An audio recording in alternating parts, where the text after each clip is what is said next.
আসসালামু আলাইকুম। সন্ধে ৭টা। বাংলাদেশ বেতার, রাজশাহী। স্থানীয় সংবাদ পড়ছি শাহানা পারভীন। রাজশাহী বিশ্ববিদ্যালয় ছাত্র সংসদ রাকসু নির্বাচনে প্রার্থীদের মাঝে লটারির মাধ্যমে ব্যালট নাম্বার নির্ধারণ করা হয়েছে। আজ বিকেলে বিশ্ববিদ্যালয়ের সিনেট ভবনে রাকসু নির্বাচনের প্রধান রিটার্নিং কর্মকর্তা অধ্যাপক ড সেতাউর রহমান লটারি পরিচালনা করেন।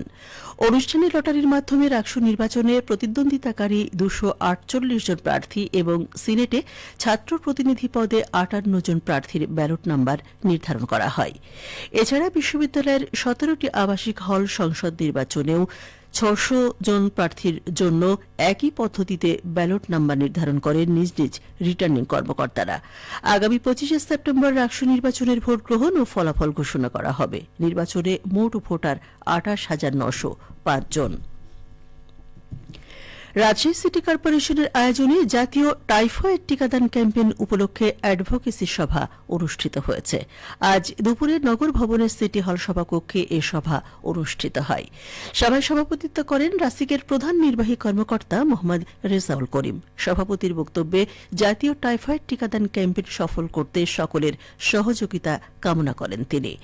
সভায় জানানো হয়, টাইফয়েড জ্বর থেকে শিশুকে সুরক্ষিত রাখতে সরকারের ইপিআই কর্মসূচির আওতায় দেশব্যাপী আগামী 12 অক্টোবর থেকে টাইফয়েড টিকাদান ক্যাম্পেইন 2025 কর্মসূচি পালিত হবে।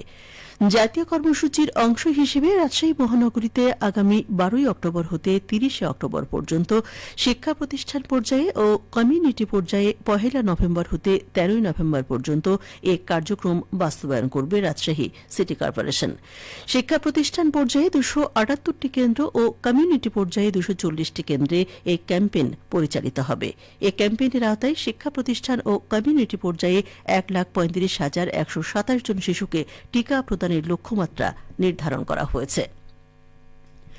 এই ক্যাম্পেইনের আওতায় 9 মাস থেকে 15 বছরের কম বয়সী সকল শিশু এবং প্রাক প্রাথমিক থেকে নবম শ্রেণী সমমান পর্যন্ত সকল শিক্ষার্থীদের বিনামূল্যে 1 ডোজ টাইফয়েড টিকা প্রদান করা হবে।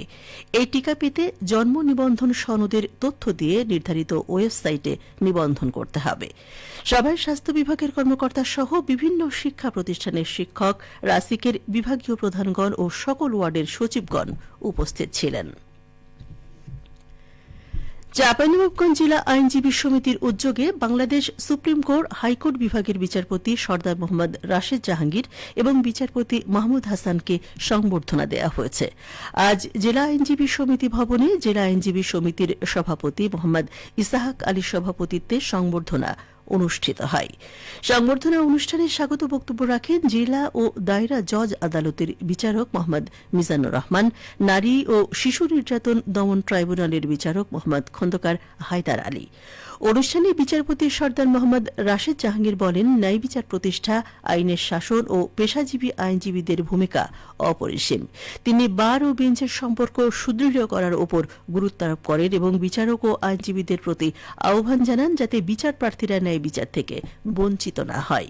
তিনি আরও বলেন, জেলা পর্যায়ে আইনজীবী সমাজ দেশের বিচার ব্যবস্থার ভিত্তি শক্তিশালী করতে গুরুত্বপূর্ণ ভূমিকা পালন করছে। জনগণের আস্থা ধরে রাখতে বিচারক ও আইনজীবীদের আন্তরিকতা ও সততার কোনো বিকল্প নেই। সংবর্ধনা শেষে বিচারপতিরা আইনজীবীদের সাথে সৌজন্য বিনিময় করেন এবং সমিতির কার্যক্রম পরিদর্শন করেন। নাটোর জেলায় এবছর 368টি মণ্ডপে শারদীয় দুর্গাপূজার আয়োজন করা হবে। আইনশৃঙ্খলা বাহিনীর সদস্যদের পাশাপাশি জেলা ও উপজেলা পর্যায়ে সার্বক্ষণিক নিয়ন্ত্রণ কক্ষ এবং ভ্রাম্যমাণ পর্যবেক্ষণ টিম কাজ করবে। আজ আসন্ন দুর্গাপূজা উদযাপন উপলক্ষে জেলা প্রশাসকের কার্যালয়ের সম্মেলন কক্ষে অনুষ্ঠিত প্রস্তুতি সভায় এসব তথ্য জানানো হয়। জেলা প্রশাসন আয়োজিত এই সভায় সভাপতিত্ব করেন নাটোরের জেলা প্রশাসক আসমা শাহিন। সভায় আগামী 28 সেপ্টেম্বর থেকে 2 অক্টোবর পর্যন্ত যথাযোগ্য মর্যাদায় ও সুষ্ঠুভাবে দুর্গাপূজা উদযাপনের লক্ষ্যে আলোচনা ও সিদ্ধান্ত গ্রহণ করা হয়।